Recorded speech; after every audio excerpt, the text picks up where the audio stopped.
Carolina, Mr. Wilson. Thank you very much, Chairman Mike McCall, and thank you for your 4 years of leadership on this committee. It's just been so effective for the American people. And then we all know that Chairman Brian Mast-Elect will do an excellent job continuing the tradition of serving the American people. And what an exciting time in history that as we face such positive changes with the removal of dictator Assad from Damascus, what can occur and what needs to occur. But sadly, the Assad departure and anything that's been positive was despite the Biden administration. Because, hey, until last week, there was an effort to try to some level of normalization with Assad, which is, but that's not what we're here today. But it's a continuation, and that is the Biden administration's surrender in Afghanistan has actually set the stage for foreign policy disasters around the world, with mass murder shamelessly being conducted around the world. Our allies who stood with us for decades watched as the Americans capitulated to terrorists, creating safe haven for terrorism, and abandoned allies. It was so incredible that this catastrophic decision of American was the worst ever for American military and national security. And sadly, President Biden, on August 26, 2021, claimed that he had letters, quote, had letters from the military indicating they supported his decision. And Mr. Secretary, I'll be giving you copies that evening. I sent a letter respectfully to the President asking for copies of the letters, and every couple of months I've sent letters to the President respectfully asking for copies of the letters of where the military, he alleged, supported his decision. With the Doha Agreement, President Trump stated from day one that any withdrawal would be conditions-based and would actually maintain control of Bagram Airfield, which is so critical.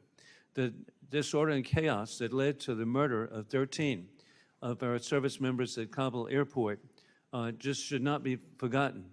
And then countless civilians, we understand, were the first domino to fall in the Biden-Harris appeasement policy.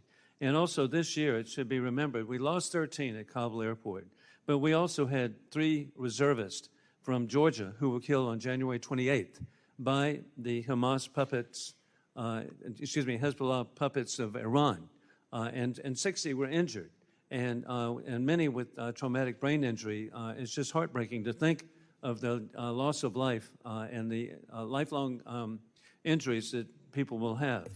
Today in Afghanistan, women have effectively been banished from public life, unable to speak in public or holding a job, including nursing.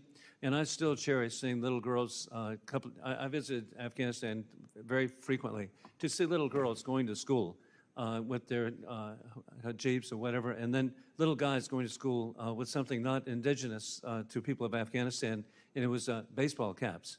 And so that doesn't occur now. Terrorists have a free rein to regroup and work with their backers to coordinated additional attacks on American families. As we know, the FBI has said attacks are imminent. History reminds us that when America withdraws from the world, our enemies fill the vacuums. We now face a war that we did not choose, of dictators with rule of gun invading democracies with rule of law. It began February 2022, when war criminal Putin invaded Ukraine. And then on October 7, Iran, through its puppet Hamas, invading Israel.